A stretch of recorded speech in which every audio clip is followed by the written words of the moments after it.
Shalom. I want to start off by giving all praises, glory, and honor to Yahweh, Bahashem, Yahweh Shah, Bahashem, Rakah, Kordash, giving down honor to the elders and apostles of Great Millstone that rule well, and to the sincere brothers that is pushing out the gospel throughout the four corners of the world. Peace and blessings and infinite salutation be to the elect, the house of David, that the Lord is raising up in these last days, which is made up of you so-called blacks, Latinos, and Native Americans, and scattered Israelites amongst the other nation that look like the other nation. But according to your pedigree, you go back to the descendants of Abraham, Isaac, and Jacob, as we are the true biblical Hebrew Israelites. And with that, I want to say Shalom. Now, in the lesson that I want to go into is the war in heaven. All right, the war in heaven, and what does it mean? All right, the war in heaven and what does it mean? You see, because especially Christianity don't really have the light. They don't really have the understanding of what it means, war in heaven. All right, let's get to it. In the book of Revelations, chapter 12 and verse 7, where it means, what does it mean when it says that there was war in heaven, right? So Revelations 12 and 7, and it says, and there was war in heaven. Michael and his angels fought against the dragon, and the dragon fought with his angels. So first and foremost, like I said, Christianity and the rest of the world, all right? Because nowadays everybody want to become a Bible expert, and they think they know what they talking about, but they don't have a clue, you see.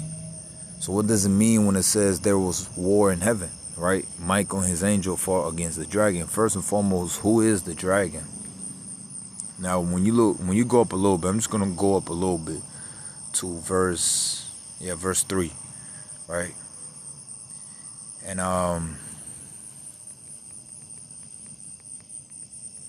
verse 3, and it says, the red dragon, Satan, right?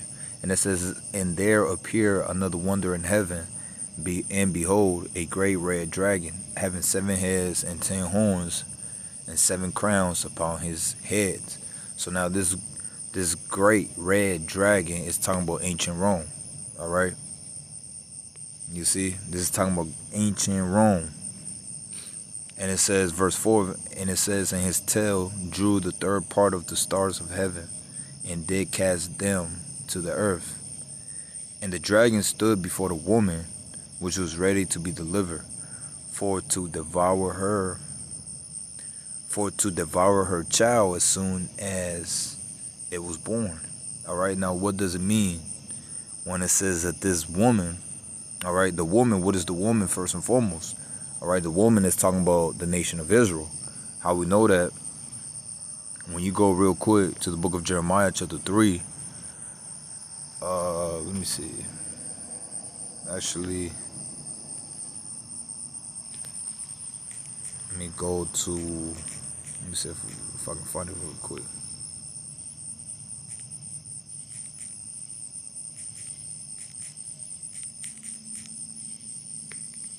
Now, if we go to Jeremiah chapter 6, and verse 2, and it says, and I have likened the daughter of Zion to a comely and delicate woman. So the nation of Israel, all right, which we're known as the daughter of Zion, all right, we're known as a woman to the Heavenly Father, all right, we're known as a woman to Yahweh Bahashem, Yahweh Shah, all right, we are married to Yahweh Bahashem, Yahweh Shah. That's why when you go into the book of Revelation, and you talk about where it talks about the marriage, all right, and we're the bride, and Yahweh Shah is the bridegroom. You see, because we are the woman of the Heavenly Father and His only begotten Son. You see, so when it says, I liken the daughter of Zion to a comely and delicate woman, and it says, O Jerusalem, you are my beautiful and delicate daughter, but I will destroy you. You see that? And another one, like the one I was just about to bring out as well too, Jeremiah chapter 3 verse 1, and it says, and they say, if a man put away his wife, and she go from him, and becomes another man's, shall he return unto her again? Shall not that land be greatly polluted? But thou hast played the harlot with many lovers, yet return again unto me, saith the Lord Yahweh, Bahashem, Yahweh. So we're the wife of Yahweh, Bahashem, Yahweh. You see that? So we're known as that comely, delicate woman unto the Lord. You see? Alright, so, that's that right there to understand.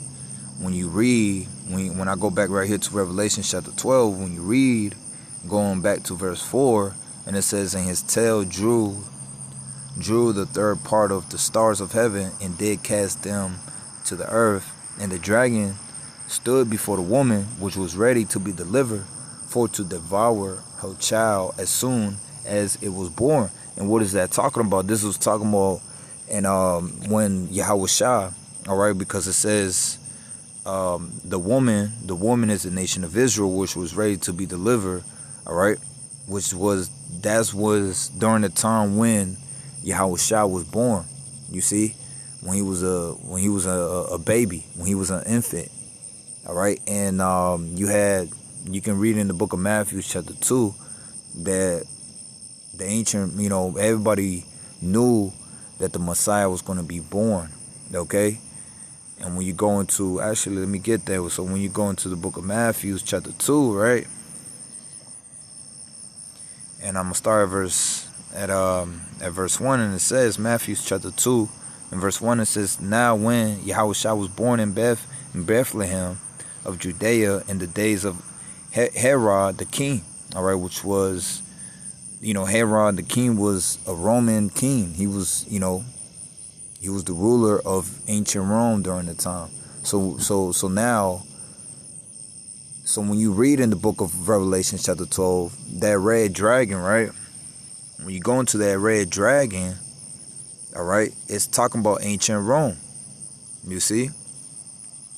The red dragon, Satan, is talking about ancient Rome. So Revelations 12 and 3, and it says, and there appeared another wonder in heaven, and behold, a great red dragon having 7 heads and 10 horns and 7 crowns upon his heads. You see? Which still to this day, this ancient Rome is still in rulership, all right? Because we are in the part of the revival of ancient Rome, which Rome came back into power. Ancient Rome, all right, the Edomites came back into power during the time of the Renaissance, which Renaissance means the rebirth, all right, the rebirth of the nation of Esau, Edom, all right, of the ancient Roman Empire. You see? Okay? And this is the reason why the 7 heads and the 10 horns, all right, play a big part to this day. Okay? Which the 7 heads and the 10 horns is the European Union and NATO. All right? But real quick, so going back, forgive me. So going back to Matthew chapter 2, verse 1, and it says, now when Yahushua was born in Bethlehem of Judea in the days of Herod the king, behold, there came wise men from the east to Jerusalem, saying, where is he that is born king of the Jews? For we had seen his star in the east, and are come to worship him. When Herod the king has heard these things, he was troubled, and all Jerusalem with him. And when he had gathered all the chief priests and the scribes of the people together, he demanded of them where Hamashiach shall be born. And they said unto him, in Bethlehem of Judea, for it is written by the prophet. Verse 6, and thou Bethlehem in the land of Judah, and thou Bethlehem in the land of Judah, art thou not the least amongst the prince of Judah, for out of thee shall come a governor that shall rule my people Israel. And that's from the book of Micah chapter 5 verse 2, and 2 Samuel chapter 5 verse 2. And now verse 7. And it says, then Herod, when he had privately called the wise men, inquired of them diligently what time the star appeared. And he sent them to Bethlehem, and said, go and search diligently for the young child. And when ye have found him, bring me word again, that I may come and worship him also. In verse 9 it says, when they have heard the king, they departed, and lo, the star which they saw in the east went before them, until it came and stood over where the young child was. And when they saw the star, they rejoiced with exceedingly great joy. And when they were come into the house, they saw the young child with Mary his mother, and fell down and worshipped him. And when they had opened their treasures, they presented unto him gifts, gold, and frankincense, and myrrh. And being warned of the Most High in a dream, that they should not return to Herod, they departed into their own country another way. All right. So the Lord warned the three wise men not to go into Herod. All right. And it's going to tell you why. And it says, verse 13, it says, and when they were departed, behold, the angel of the Lord appeared unto Joseph in a dream, saying, arise, and take the young child and his mother, and flee into Egypt, and be thou there until I bring thee word. For Herod will seek the young child to destroy him. You see that? So this is the reason why. All right. Yeah, I'm just going to end it with that. But this is the reason why when you go into, so when you go back to the book of Revelation chapter 12 and verse 4, when it says that when it says, in his tail drew the third part of the stars of heaven, and did cast them to the earth. And the dragon stood before the woman, all right, which was ancient Rome, which was ready to be delivered, for to devour her child as soon as it was born. And that was during the time when Yahushua was born. That was during the time when Yahushua came in the scene. All right. And Herod knew about it. You see? And he knew that this child, which is Yahushua, the Savior, the Messiah of the nation of Israel, that he was going to come. All right. And that he was going to be a threat to ancient Rome. You see that? And that's what this is talking about. All right. So this is how we know that this the red dragon, Satan, is talking about the Roman Empire. So now when you keep on going, right? So when I keep on going, verse 5, right? And it says, and she brought forth a man-child who was to rule all nations with a rod of iron. You see that? And this is the reason why Yahushua is a threat to the Roman Empire. All right, still to this day, because we are in the revival of ancient Rome Empire. You see, which was what? Which is who? Esau, Edom, being in rulership. All right, we're still in that rulership of ancient Rome. All right, it's just this is the rebirth of ancient Rome. All right, Rome 2.0. You see. And it says, and she brought forth a man-child who was to rule all nations with a rod of iron. And her child was caught up unto the Most High and to his throne. And you can read about that in the book of Acts chapter 2. All right. So Yahushua is back in the spirit world. You see. All right. But she brought forth a man-child, the nation of Israel, because Yahushua comes from the nation of Israel. Yahushua, when he is in the flesh, he's an Israelite. Verse 6, and it says, and the woman fled into the wilderness, where she had a place prepared of the Most High, that she shall feed her there 1,203 scores days. All right, which is a period of time. And now verse 7, so which is the point. So when you go down to verse 7, all right, which is the point that I'm trying to get into, understanding who is the dragon. Okay, so verse 7, and it says, and there was war in heaven. Michael and his angels fought against the dragon, and the dragon fought, and his angels. So what is this talking about? You see? So now we have the understanding of the dragon. Who the dragon is ancient Rome. All right, or Rome. You see, the rulership of the Edomites. All right. You know, Rome represents the Edomites. You see? Okay, this will be the last empire that will be in rulership before the Messiah comes. You see? So when Yahushua comes and his angels, all right, which Yahushua is going to come on a chariot. How we know that? Acts, let's go to the book of Acts, chapter 1. And Acts chapter 1 and verse 9, and it says, when he had spoken these things while they beheld, he was taken up, and a cloud received him out of their sight. So Yahushua was beamed up. He was beamed up by what is known as a UFO. You see, a chariot. According to the scriptures, the UFOs is known as chariots. All right. Or they're known as clouds. All right. Because if you go to the book of Psalms real quick, Psalms 104 and verse 3, and it says, who layeth the beams of his chambers in the waters, who maketh the clouds his chariot. You see? So the clouds, sometimes chariots are referred as clouds. You see?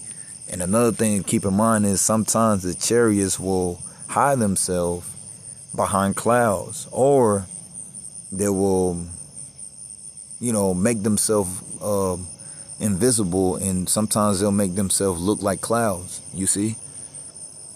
So it says, who layeth the beams of his chambers in the waters, who maketh the clouds his chariot, who walketh upon the wings of the wind.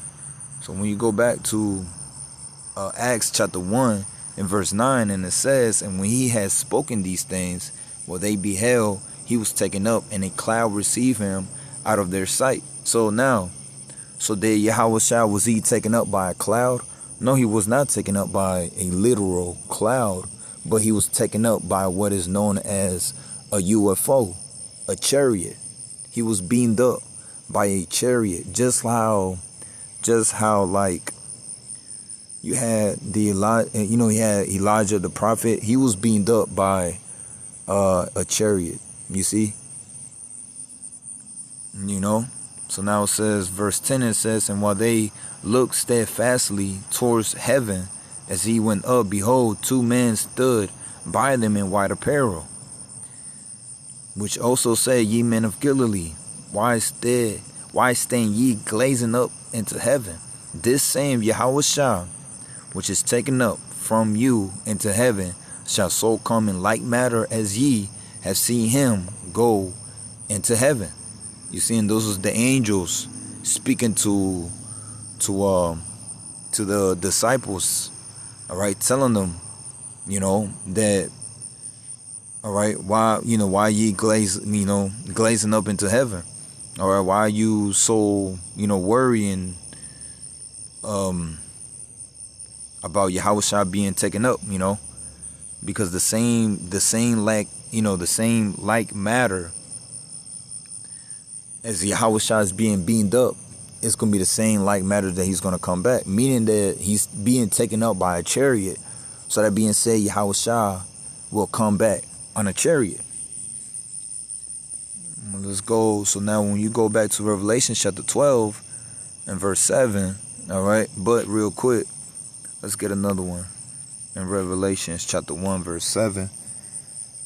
And it says, Revelation 1 and 7, chapter 1 and verse 7, it says, behold, he cometh with clouds. There you have it again. Clouds, the chariots. And every eye shall see him, and they also which pierce him. And there you have it. You see how it says they also which pierce him. All right, who pierced them? Ancient Rome.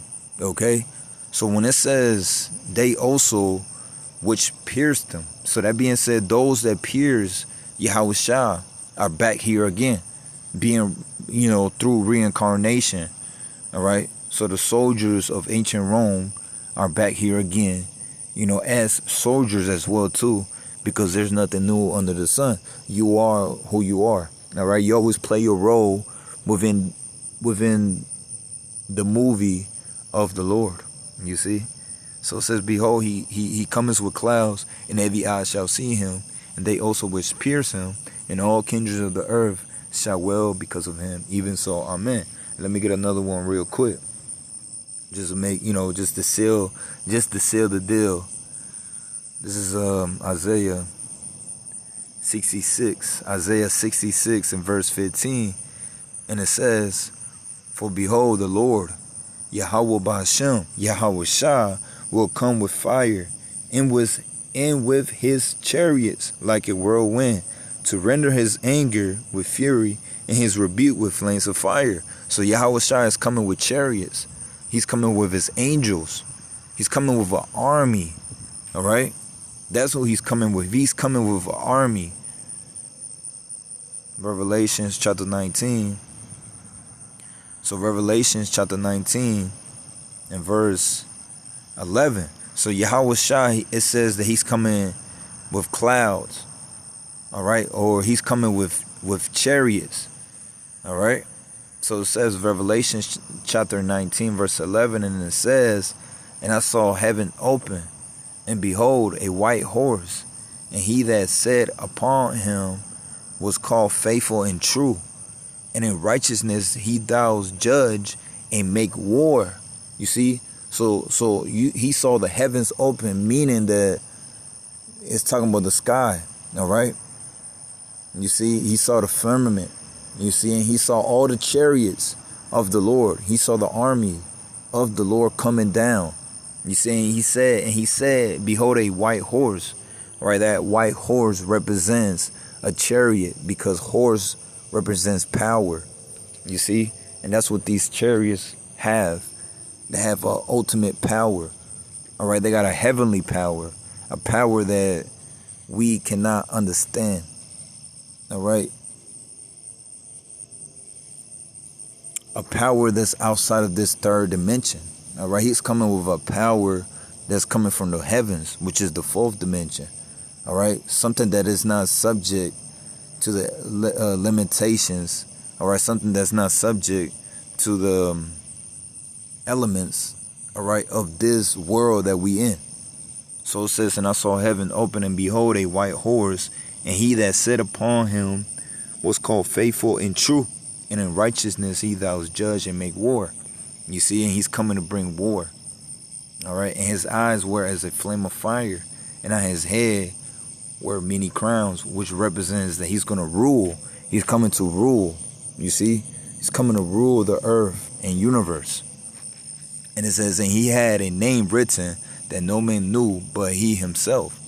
And he was clothed with a vesture dipped in blood, and his name is called the Word of Yahweh. You see, because he was sent. He is being sent by the Heavenly Father. You see, now when it says that he was clothed with a vesture dipped in blood, that represents of so much death that he's going to bring upon the nations, all right, upon the people. You see, he's coming to conquer. He's coming to bring destruction. He's coming to bring righteous indignation upon the world. You see, he's coming to judge the whole world according to their ways. And it says in the armies, all right, let's get that. You see that? So when it says the armies which were in heaven follow him upon white horses. All right, and those white horses is talking about the chariots. All right, and the armies is talking about the angels. All right, the armies which were in heaven follow him upon white horses, clothed in fine linen, white and clean. So the angels with Yahweh Shah are going to come, and they're going to be upon chariots. All right, they're going to come and they're going to be upon chariots. All right, which is known as so-called UFO. So they're known as so-called UFO. All right, according to the ignorance of people. You see, so you people have to understand that the UFOs are the chariots of the Lord. Those are the angels of the Lord. Those are the armies of heaven. And it says in verse 15, it says, and out of his mouth goes a sharp sword, that with it he shall smite the nations, and he shall rule them with a rod of iron, and he treadeth the winepress of the fierceness and wrath of the almighty power Yahweh.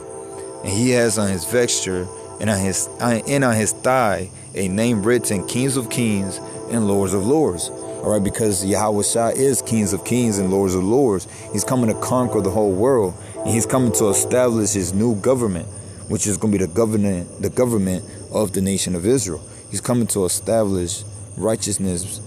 He's coming to establish righteousness on the planet Earth. You see, and the nation of Israel is going to be conquering, because when he's in the flesh, he's an Israelite. So that being said, the nation of Israel is coming to rule. All right.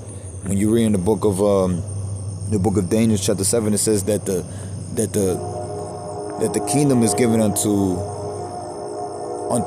the saints. You see? All right. And Yahweh Shah is the top saint of all the saints of the nation of Israel. You see?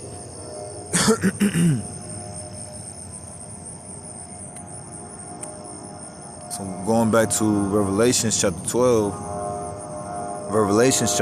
and verse 7, it says, and there was war in heaven, Michael and his angels fought against the dragon, and the dragon fought his angels. So that being said, when Yahweh Shah comes down with all of the angels, the armies of heaven, they're going to come down. All right, they're going to come in the midst of World War III. You see, they're going to come in the midst of World War III. All right, you see, and they're going to actually, let's get that. Let's go into the book of this is the book of 2nd Ezra, chapter 13, and it says, which is still talking about the same thing. You see, because the testimony of Yahweh Shah is the testimony of prophecy. All right, the scriptures talks mostly about prophecy. It's all about bringing the end of wickedness. All right, and the start, you see, in the beginning of righteousness. And we understand that the beginning of righteousness is when Yahweh Shah comes back, and he's going to be the one that's going to establish it. No one else can establish righteousness on the planet Earth but Yahweh Shah. All right, so what's happening right now at this moment is that he's waking up his elect by giving us this truth. You see? All right, because we have received mercy, and that's the mercies of the Lord, that we receive this truth so we can obtain salvation. All right. 2nd Ezra chapter 13 and verse 1, and it says, and it came to pass after 7 days, I dreamed a dream by night, and lo, there arose a wind from the sea, that it moved all the waves thereof. All right, and that the seed is talking about the heavens, the sky. All right, the firmament. You see, and it says that it moved all the waves thereof. Verse 3, and I beheld, and lo, that man waxed strong with the thousands of heaven. All right, the thousands of heaven. One thing in one scripture, one precept that made me think about that. The thousands of heaven. When you go into the book of Psalms, chapter 68, and verse 17, it says, and the chariots of the Most High are 20,000, even thousands of angels. The Lord Yahweh Bahashem, Yahweh Shah, is amongst them, as in Sinai, in the holy place.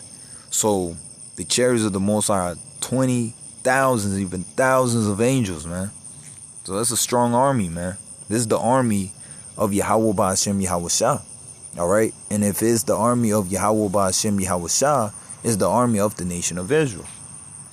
All right, but keep on going. It says, and I beheld, and lo, verse 3, 2nd Ezra 13 and verse 3, and it says, and I beheld, and lo, that man waxed strong with the thousands of heaven, which is the army of heaven, right? Revelation chapter 19. And when he turned his countenance to look, all things trembled that were seen under him. And whensoever the voice went out of his mouth, all they burnt that heard his voice, like as the earth felleth when it filleth the fire. And after this I beheld, and lo, there was gathered together a multitude of men out of number from the four winds of the heaven, to subdue the man that came out of the sea. But real quick, verse 4. And it says, whensoever the voice went out of his mouth, all they burned that heard his voice. Now that's talking about, that's not, literal fire coming out of the mouth of Yahushua, but it's talking about the chariots, all right, zapping people. You see? People are going to be zapped, all right? Just like a good movie to think about is War of the Worlds. That's a good movie to think about. Or any type of movie where you have, any type of movie about UFOs zapping people up. You see, another movie is Independence Day. All right, in the movie Independence Day, when you had that big chariot and it was over the skyscraper, you see, and people thought that everything was just gonna be cool and dandy, but that big chariot, it just zapped the whole skyscraper. You see, so those are certain things you got to keep in mind. You see, because when you read the scriptures, you got to read it with a vision, so you can understand what's going to happen and what's the scriptures talking about, right? So it says, and whensoever the voice went out of his mouth, all they burned that heard his voice, like as the earth felleth when it filleth the fire. So people are going to be zapped, all right? These chariots are going to bring fire upon the earth, all right? When you read in the book of Zechariah chapter 5, all right, the chariots are known as a curse to the earth. And verse 5, and it says, and after this I beheld, and lo, there was gathered together a multitude of men out of number from the four winds of the earth to subdue the man that came out of the sea. Because once again, Yahushua is going to come in the midst of World War III. This is the reason why it's known as the Battle of Armageddon. When you read about it in the book of Revelation, it's known as the Battle of Armageddon because he's going to come in the midst of World War III. You see? And when he does that, all the nations that are fighting against each other, they're going to see up to the heavens, and they're going to see Yahushua, and they're going to try to fight against Yahushua and his angels. You see, because when Yahushua comes, he's going to come like how the people, people are going to be in a rude awakening. You see, because when Yahushua comes, they're not going to know that that's Yahushua, the anointed. They're not going to know that that's the savior of the nation of Israel. They're not going to know that that is the only begotten son when Yahushua comes. You see, because once again, he's coming with chariots. He's coming with so-called UFOs. And because people are programmed into believing a lie, all right, and they're believing the imaginations, and they believe in the ways of what Esau has been teaching them, you see. So when Yahushua comes back, they're going to think that that's exactly what they have been taught, that they are UFOs, and that they are, green little men from Mars, you see. All right. And that's how it's going to be when Yahushua comes back. And that's the reason why when you read about it in verse 5, and it says, and after this I beheld, and lo, they were gathered together a multitude of men out of number from the four winds of the earth to subdue the man that came out of the sea. So that's the reason why all these nations are going to put all differences aside, all right, because once again, Yahushua is coming in the midst of World War III, you see, and they're going to try to subdue the man that came from the heavens, all right, to subdue the man that came out of the sea, right? But at verse 6, and it says, and I beheld, and lo, he had graved himself a great mountain and flew up upon it, all right? So once right here, now when you read Revelation chapter 19, all right, he described the chariot. John the Revelator described the chariot as being a horse. Horse represents power. Now right here you got Ezra. He described that as being a great mountain, right? Verse 7, it says, and I would have seen the region or place whereout the hill was graved, and I could not. Because he saw this great mountain. This is the reason why he called it a great mountain. Once again, this is a dream that he saw, that was given unto Ezra. This is a dream that he had. All right. So he described the chariot as being a great mountain, because Yahweh Shah, when he comes back, everyone is going to know, everyone is going to see Yahweh Shah. He's going to be in a big ship. All right. He's going to be upon a big chariot. All right. A big so-called UFO. It's going to be the biggest ship, amongst all the other chariots, of the Lord, you see. So he described it as being a great mountain. So when it says, but I will have seen the region or place whereout the hill was graved, and I cannot, he described it as being a great mountain. It looked like a great mountain. All right. And then he's saying, and it says verse 7, but I will have seen the region or place whereout the hill was graved, and I could not, because he was trying to see where did this mountain come from. All right. Because it looked like a mountain. All right.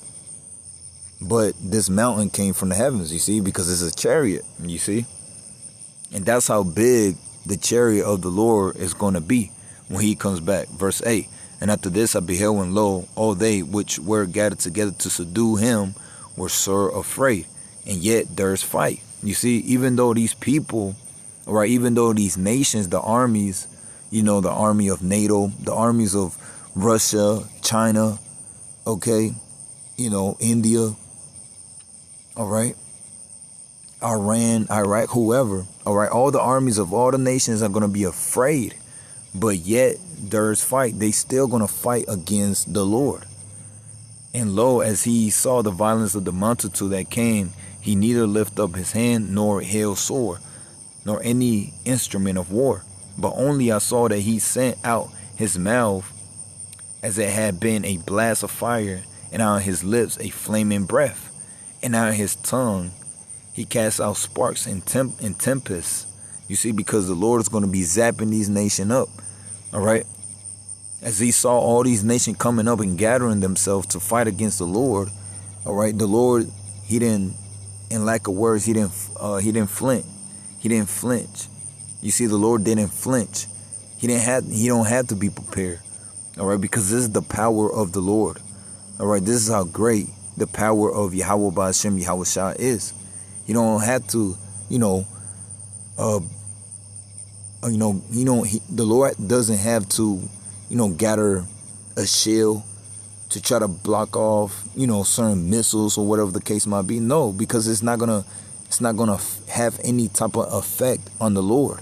You see, all right. When it talks about in verse 9, right? But verse 11 it says, and they were all mixed together, the blast of fire and the flaming breath and the great tempest, and fell with violence upon the multitude which were prepared to fight, and burned them up every one. You see, because once again, with the multitude, all right, the great multitude is not going to have an effect on the Lord. These nations are not going to have any type of effect on the Lord. You see, okay, but the Lord is going to destroy them like with ease. It's going to be easy to the Lord to destroy these nations, man. All right. And it says, so that upon a sudden of an unnumberable multitude, nothing was to be perceived, but only dust and smell of smoke. When I saw this, I was afraid. So as just like that, quickly, all right, the Lord is going to destroy these nations. They're going to be nothing but dust and smell of smoke. Okay. So when you go back to Revelation chapter 12 and verse 7, and it says, and there was war in heaven, Michael and his angels fought against the dragon. So this is what that's talking about, man. That the Lord is going to come with his angels, the thousands of heavens, all right, and all angels, All right. You see, and Michael, which he is an angel, you see, he's going to come and he's going to fight against the dragon, which is talking about the military, the Air Force, the military of Esau, Edom. Okay. And it says, and the dragon fought his angels and prevailed not. Neither was their place found anymore in heaven, because the dragon is going to lose the battle. All right, Esau, you're going to lose this battle, man. And one thing about you people out there that don't know, but these elites, all right, these upper class, rich Edomites, they know that the Lord is coming like this. They know that, you see. But Esau still thinks that he's going to have a chance. All right, he still thinks he's going to have a chance, but he don't, because the Lord says, and prevail not, neither was their place found anymore in heaven, because their rulership is coming to an end.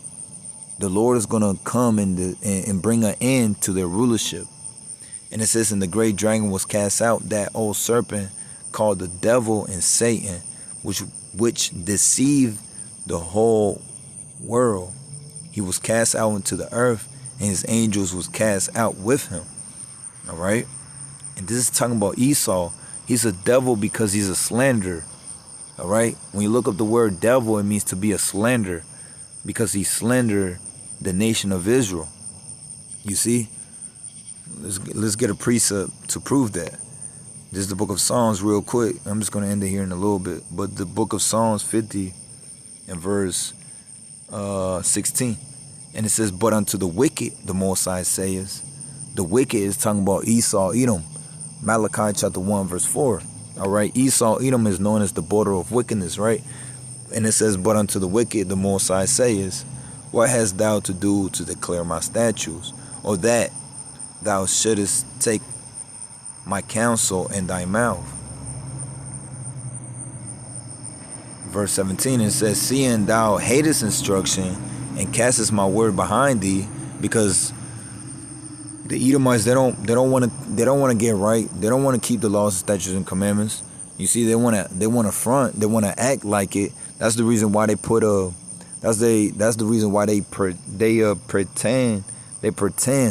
All right, they pretend to be the people of the Lord, but they're not. You see, because they don't keep the laws and statutes and commandments. They call themselves Jewish. You wish to be the nation of Israel, but you not, because you can't be righteous. There's nothing right about you. You see? All right.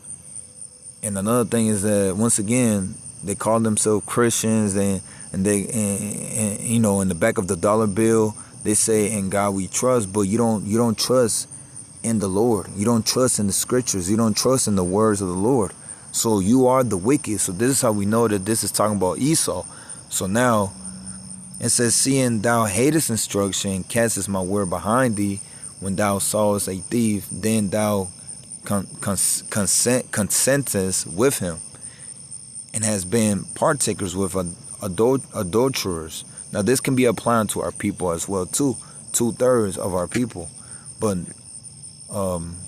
namely, this is talking about Esau. And it says, thou givest thy mouth to evil, and thy tongue framest deceit. Verse 20, which is the point that I wanted to bring. Thou sittest and speakest against thy brother. Thou slanderest thy own mother's son. And this is talking about Esau and Jacob. All right. So this is how we know that this is talking about Esau. He slanderous. That slanders thy own mother's son, which is Jacob, the nation of Israel, the nation of Jacob. You see? And then Esau is the father of the Edomites. All right, the nation of Edom. And how does Esau slanderous his brother Jacob? So going back to Revelation chapter 12, right? So verse 9, once again it says, the great dragon was cast out, that old serpent, because you are a serpent. You see? Called the devil and Satan. Satan, because you are the adversary of the Lord. You are the opposite of righteousness. The devil, because you are a slanderer. You slender it. Let's get the word. What does it mean, devil? See, the reason why I keep going into the root words of these words is because you gotta have an understanding of what these words mean. What does it mean to be the old serpent? Because you're very clever. All right, when you go into the old to be a serpent, you're very clever. You see, you're wise to do. You very smart. You know how to move around. All right. You see, you're clever, right? So what it means to be to be Satan. Satan means adversary. Okay, that's literally what Satan means. But devil goes to a Greek word diabolos, all right, which means to slander, all right, slanderer. Accusing falsely, all right. So when I go back and it says the great dragon was cast out, that old serpent called the devil and Satan, which deceived the whole world. All right, because he did deceive the whole world. When you can read about that in the book of Revelation, chapter 13. And he was cast out into the earth, and his angels was cast out with him. And verse 10 it says, and I heard a loud voice saying in heaven, now is come salvation and strength in the kingdom of in the kingdom of our power, and the power of his anointed. For the accuser of our brethren is cast down, which accused them before the Most High, before our power, the Most High Yahweh, day and night. You see, because the accuser of our brethren, Esau Edom always is he's always accusing us. All right, he's always accusing the nation of Israel, starting with the tribe of Judah, which is you so-called Negro. All right, you so-called black men and you so-called black women. All right, you see, you are from the tribe of Judah of the nation of Israel. Esau Edom is always accusing us as being drug dealers. All right, being grapers. You see, we are the worst thing on the planet Earth under the sun. Okay, I mean, all you got to do is just look into the history, man. All right, all you got to do is just look into the history. Esau Edom, he created this system, and he created the nation of Israel as being the worst people on the planet Earth. You see, all you got to do is just go into the history. Just go into the history. Throughout the 1900s until now. Really, that's the reason why when you go into the prison houses, it's all filled up with Israelites. You see. And it says, and they overcame him by the blood of the Lamb and by the word of their testimony, and they loved not their life unto death. And that's talking about the elect of the nation of Israel, man. Because the elect they overcame.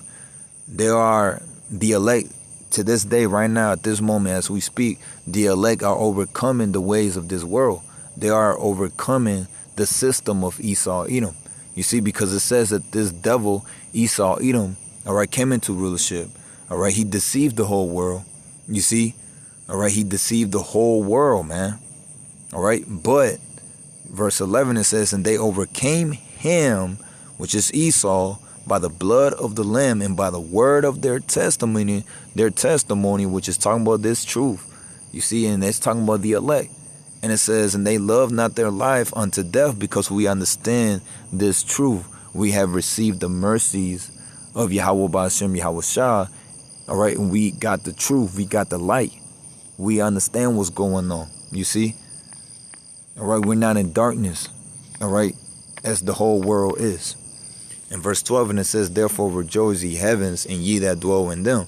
Woe to the inhabitants of the earth and of the sea, for the devil is come down unto you, having great wrath, because he knows that he has but a short time. Now this is going into Jacob's trouble. All right, the hour of temptation, the time that the elect are going to be tested, if we actually truly believe in this truth. You see, and that's when the MOTB, Revelation chapter 13, the Karama, is going to come about, which is talking about the sea hip. You see, and we're going to be tested if we actually do believe in this truth. Because one thing that Esau is trying to do is that he wants everyone to be sea hip. All right. But, I didn't want to get out topic. I just want to go into the fact about what does it mean in Revelations chapter 12 verse 7, it says, what does it mean that there was war in heaven? You see, what does it mean that there was war in heaven? That's talking about when Yahushua comes back with his angels, all right, with the armies of heaven, all right, and he's gonna make war with the dragon. You see, it's gonna be a war in heavens, all right, which is gonna be the air force of Esau Edom against the Lord and his angels. So that's what that's talking about, man. All right. So hopefully, I hope that this lesson was edifying as well. It's uplifting unto those that believe in this gospel. All right. And with that, I wanna end it by giving all praises, glory, and honor to Yahweh Bahashem, Yahweh Shah Bahashem, Rakha Kodash. And with that, I want to say